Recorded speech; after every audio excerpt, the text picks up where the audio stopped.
Welcome to Inside UPIKE Athletics, presented by Justice Broadcasting. Today's guest, Broc Crist, a former golfer at the University of Pikeville and a very accomplished golfer at the University of Pikeville, now an area coordinator on campus. Broc, appreciate your time this afternoon. Absolutely. I'm honored to be here. Well, Broc, so going back to your high school days, two sports star, baseball, and also in golf. Did you play basketball as well? Yep. Play basketball as well? Three sports star. Yep. I know in baseball, you was all state in baseball, all state in golf. So rewinding a few years, I guess 2019? So Yep. okay. That's when I graduated. Yep. Yeah, so you're looking, wow, almost 7 years ago. No, getting old. So talk about your path at University of Pikeville. Why UPike for Broc Crist? Okay. So like you said, I basically played just about every sport in high school and really started to shift towards golf my freshman year of high school when I was in Lincoln County. Really just started. It was kind of an accident of how I started to begin playing. One of my closest friends, grandparent was the golf coach for Lincoln County, and really needed more guys to play, so I just decided to start playing. I fell in love with it, and we were fortunate enough to own a big property, and I just started practicing, got the golf bug, and every year I got about 10 shots better. And then my senior year, we transferred to St. Clairsville, Ohio, and then obviously Sid was down here coaching basketball. He was able to get me in contact with Kevin Otten, began the recruiting process, and took my first visit. Really just took my visit, fell in love with the place, kind of reminded me back in West Virginia a little bit. It was kind of closer to where I grew up, and really just fell in love with the place, to be honest with you. So how big of a high school did you graduate from? So Lincoln County was about 1,000, and then when I transferred, it was a single A, and I graduated with about, I'd say just a little over 100 students. I know my class was one of the bigger classes at St. C, but it was really a big shift from going to Lincoln County to St. Clairsville for sure. Well, even with those being smaller high schools, going to a university like Pikeville, a smaller classroom size, and maybe a little bit easier transition. So before we get back into why UPike, so you talked about hitting the golf club, having a property, adding 10 yards each time. So has your favorite club, and I'm talking about not brand the club as far as 7-iron, 8-iron. Has your favorite club, has it changed over the years? And if so, why? I would say so. I feel like, especially when I was younger and first getting into it and practicing on our field, I would always hit my 60 degree because I wouldn't have to walk as far to go get my balls. Smart. So I got pretty good with a 60 degree with my hand. That way, I mean, obviously I was just kind of lazy and didn't really feel like walking 200 yards picking up my golf balls, but so is that a humble brag at 200 yards? Because if I hit a golf ball 200 yards, I'm bragging on it. I'm just teasing. No. Keep on going. So yeah, I'd say early on it was definitely my 60 degree, but like once I got older and then was able to really like practice more, and like especially when I moved to St. C and then back down to here, I didn't have to walk and go get my golf balls anymore. So I was like able to broaden, I guess, my club selection, and then for whatever reason, I really fell in love with my pitching wedge. Okay. For whatever reason, I just always felt like I could hit whatever shot I wanted with it. I just feel like I would never miss hit my pitching wedge for whatever reason. But It's one, you get anything favorite, in sports, whether it be a routine on a free throw line, shooting a free throw shot, or if you're pitching, when you get into that routine, it becomes repeatable, right? Right. And you're talking about that golf, having whatever club you put in your hand, you have a repeatable club. Right. It's easy to become a favorite. yeah, exactly. I mean, I guess my laziness wasn't like when I was younger, it didn't make me better in my other clubs. So I always struggled with my longer clubs, but now like when I got here, I was able to more practice and keep practicing my longer clubs, and like my driver, that used to be a big problem when I was younger, but now I feel like it's one of my strong suits. I don't feel like I really hit it out of play a whole lot anymore like I used to. But You talked about starting with the pitching wedge. It's probably the best club, being the 6 degree, then go to the pitching wedge. Probably the smartest thing to do, because regardless if it's a par 3 or a par 4 or par 5, you could be hitting 60 degree or you could be hitting a pitching wedge. Depends on how you're off the tee. And right. it's probably smart. I've always heard learning to play like this sport of golf, you want to go from the green backwards. Right, exactly. And that's a couple of the clubs you definitely be hitting first, right? Yeah, exactly. So like, for example, like especially when I was younger, like I obviously wasn't as good with my longer clubs, so I'd always have to rely on my 60 degree when I missed the greens because I never hit greens because I never practiced with those clubs. Right. So then once I got older and more, I guess, smarter in a way and like was able to practice those longer clubs, I started to hit more greens and my score started dropping. So definitely an advantage for sure. So Brock, now going back into the recruitment side of Mhm. things, and you're, again, three sports star in high school, and um, two-part question. One, like, what made you decide to play golf in Mhm. college is the first thing. And then the second thing is, what ultimately sold me? I know Coach said Crist was here at the Right. time, but what ultimately sold you on the University of Pikeville? So again, well, why play golf in college and why UPIKE? Okay. So like a like in high school, I really wanted to play baseball, but then like I said, I just got the golf bug, and then when I got into contact with Sid and he was trying to get me down here, Coach Gooseman at West Virginia Tech was also in touch. I know Sid was helping me out a lot Yeah. because he had connections with Tech, obviously, and then so I kind of felt bad in a way because I didn't really respond to Guzman because I'd already taken my visit here, and then I really fell in love with Kevin, Coach Otten. I fell in love with the players that were already here, Dustin, Blake Moody, and Trey Eisenberg at the time, and then the recruiting class with my freshman year, Blake Maupin and Kyle Torrance. Like I came really close with Blake and Kyle during that whole um, recruitment process. So I just knew I was going to be surrounded by a bunch of really good group of guys, and the Southern hospitality in a way. And I fell in love with it. I mean, it's kind of what I grew up in, and I didn't really feel like I had that up in Ohio a whole lot. But once I came back down here, it was just love at first sight in a way. So I hear this from my previous days in admissions. He's talking to students why the University of Pikeville. Mm. Sounds similar to you, Brock. It's like it just feels like a home. Mm-hmm. I feel Yep. very comfortable on campus, and whether it be your teammates or just the classroom size or knowing my professors, it felt right. Right. And definitely, I think a lot of people can say the same thing. Right. We're definitely glad you chose the University Absolutely. of Pikeville, Brock. Definitely. So Brock, but now once you get on campus and you're more than just an athlete, you get involved in a lot of different clubs Mhm. and activities on campus. Um, what sparked your interest there?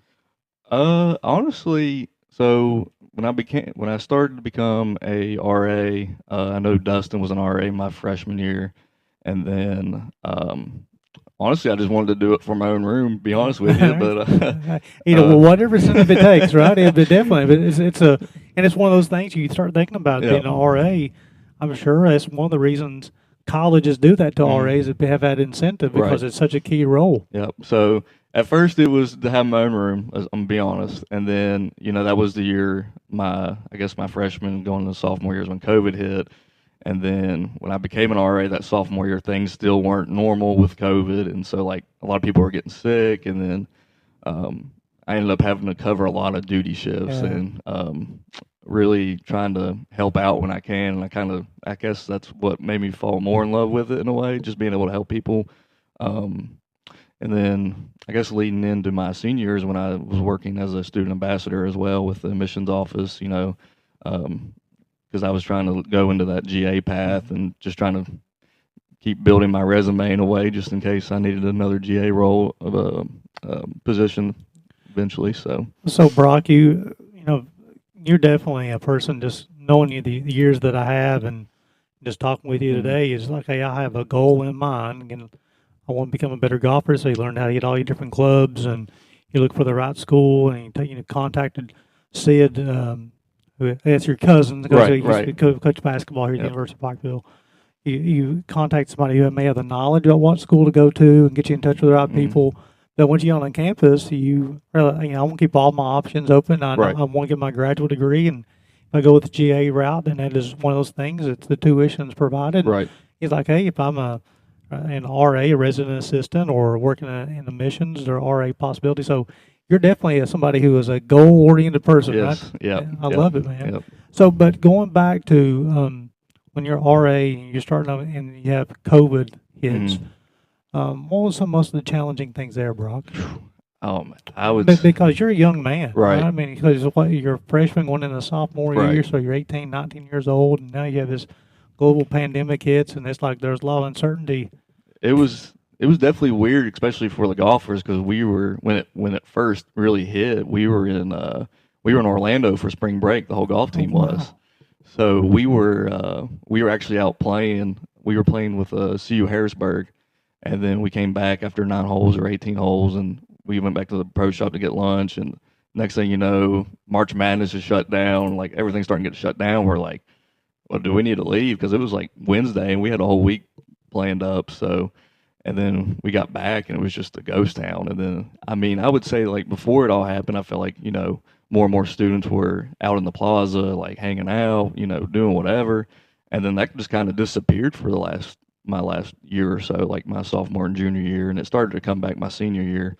And now you're really starting to see it starting to come back. Like you see students and people in the plaza all day long during when it's really nice outside, doing homework, just hanging out. So I feel like I didn't really get to experience that my I'd say first 2 or 3 years, just because we couldn't really do it. Didn't want to get anybody sick. But so, you're a resident assistant, or were you an RA all 4 years of college? I was from my sophomore to senior year. Okay, so Yeah. for 3 years, I guess you're not eligible as a Right, freshman, right? Yeah. So you're an RA all 3 years, and that's a great way to, like I said, get your own room, Mhm. earn some money, Yeah. a little, and also start building that resume. But then I know the student ambassador role, we'll talk about it just a second, that was with admissions, but also, Brock, you were involved with the Student Athletic Advisory Committee. Yep. What sparked your interest there?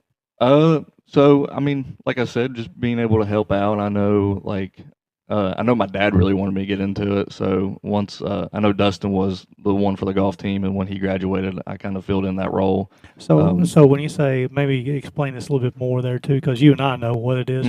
Maybe for the folks at home, what is the Student Athletic Advisory Committee? Because you said you're the one, Dustin was the one Right. for the golf team. Maybe explain a little bit about it. So like when I was in it, we would, I guess the best thing to say is that we would see what other student athletes might need or want, or what's going on campus. Like I know, like when I first started, like we didn't have the pod, so we didn't have meals from 8 to 10 o'clock. So that was one of the first things that we really took initiative on, trying to get that started that way. Because a lot of student athletes are gone all day and can't eat at the calf because they're closed at 8 o'clock. Chick-fil-A, So having that other meal option, that was something we did. And then every year we do when we were in the Mid-South Conference, we did a big thing with the polar plunge. That was a pretty cool event, trying to raise money for the Special Olympics, and that was a really cool one. And then we do, let's see. So the Student Advisory Athletic Committee you were each sports team on Right. campus had a representative, right? And Mhm. you're the voice of the athletes Right. I guess that's something that Coach Kelly Wells had started. Is that right? I Coach think Wells? so. Yes. So he was the athletic director. So you're kind of the voice of each sports team, Mhm. and you've been on this committee with Coach Wells at the athletic director, and I'm sure that committee is still going on. But it's just where you're the representative of the golf team, Right. right? In order to sharing the voices and what the needs are Mhm. from the student athletes. And then, Brock, if my research is correct, you were the president of the Yep, committee. I was for a couple of years. Yeah. It was kind of interesting. I think it was my junior year. I believe I can't remember who the president was at the time.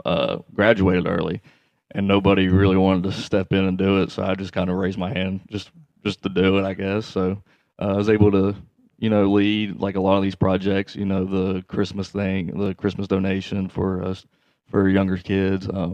I thought that was really cool to get to see a little more into it and getting to do those type of things and taking things to people and stuff like that.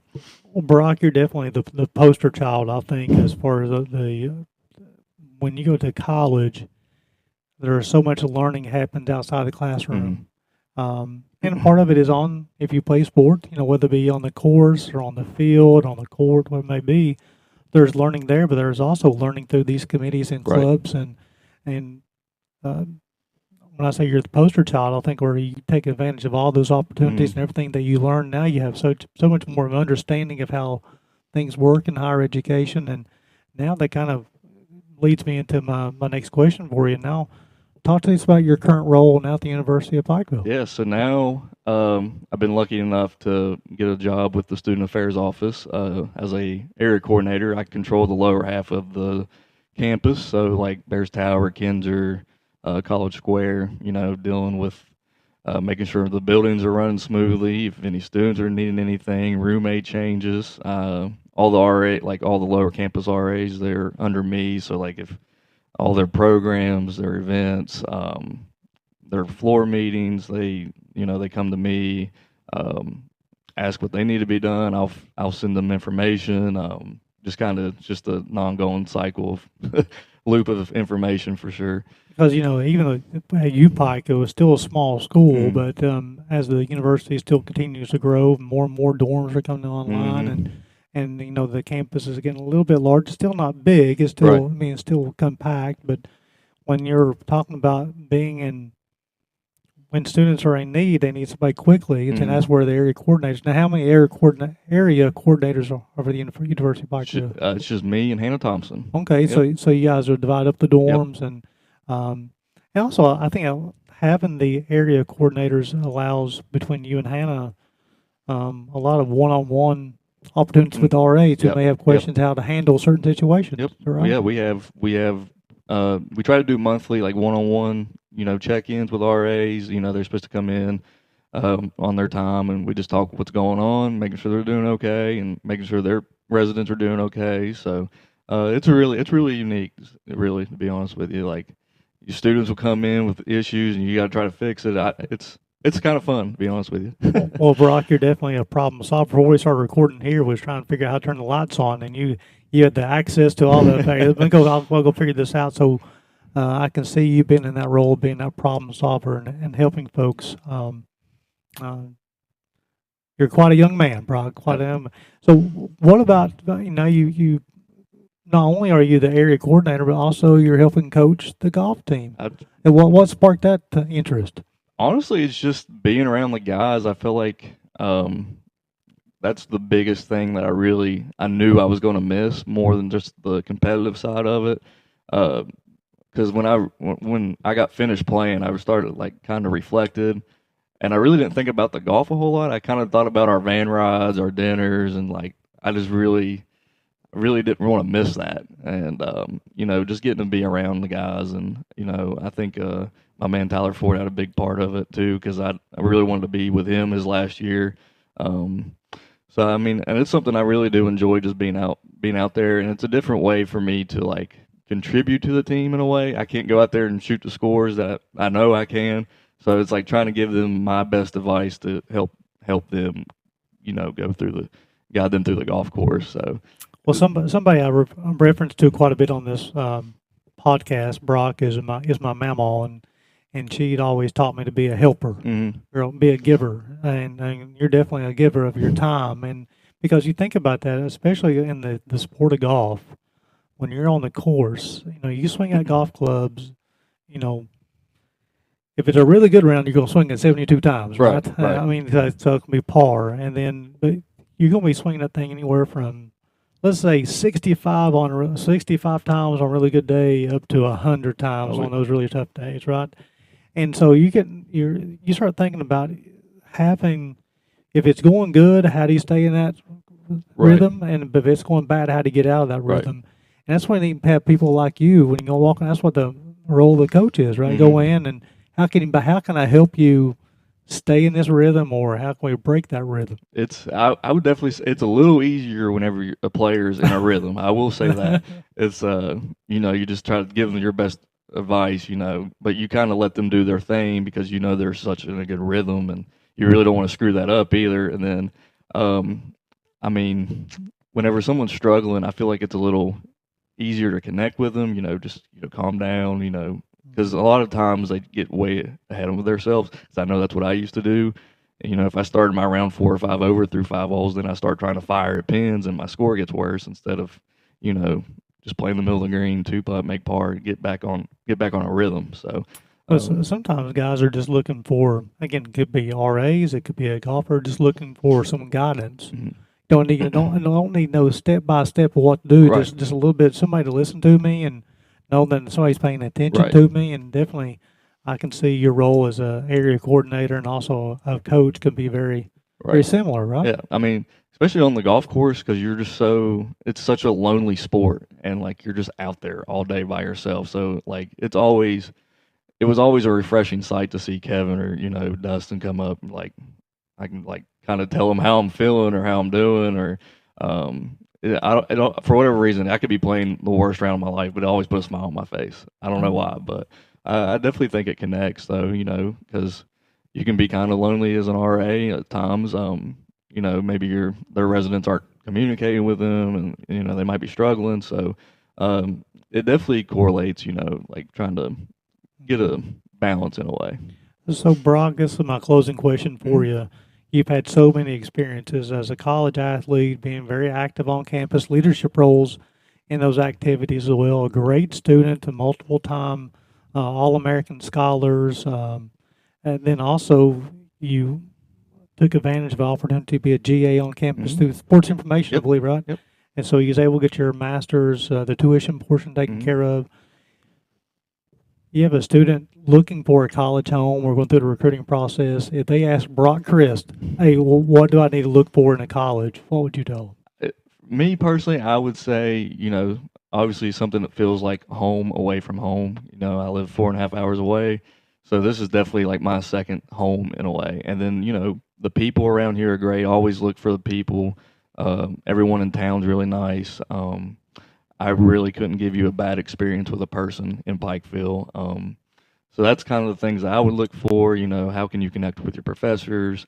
I was lucky enough on my visit to meet Rick Bentley, who was my professor. So it was really cool to talk to him before I even came here and, try to get an idea of what, class may be like. And that they care for you. If I ever missed a class, they're texting you, like, where were you at, So and not in a negative way. Right, exactly. Just make sure you're okay, right? Yeah. So that's that's the stuff I would look for if I was looking for a place to call home for 4 years or 7 now. So it's kind of like this atmosphere, right? Yeah. And do you feel because you are the customer, and you could be making an investment of your time and money, make sure you get what you're looking for as well, right? Right. So what's the next steps for Broc Crist? I'm not exactly sure. I'm just trying to, at this moment, just trying to save up some money and see where the road takes me at this point. I'm enjoying my role at UPIKE right now and love being out on the golf course when I can. So, as of now, it's going to stay home for a while. So, well, we're glad to hear that. And our buddy Kelly Wells, he was a good friend of both of ours, and still is. He's just in Morehead State. He always talked about blooming where your feet are planted, and you're definitely doing that, Broc. I appreciate it. Awesome, man. And one last question, though. Okay. What's on the Christmas list? What do you want Santa to bring you, Broc? Oh, man. That's a good one. In case somebody's watching this and maybe a last-second shopper and want to get Broc and Chris a gift, what's on the Christmas list? Masters tickets. Well, if anybody comes up with some Masters, wow, I might be able to find a place and watch it on TV if I don't know about getting down to Augusta, though. Tyler Childers tickets will do great, too. In the next time you have you on the podcast, we have to talk about the Moondogs. Oh, absolutely, absolutely. Well, Broc, I appreciate your time, absolutely. Man. And we appreciate you guys tuning in to Inside UPIKE Athletics, presented by Justice Broadcasting for Broc Crist, Gary Justice, and appreciate you guys tuning in. Please remember, it's always a great day to be a bear, and also have a Merry Christmas and Happy Holidays, everyone.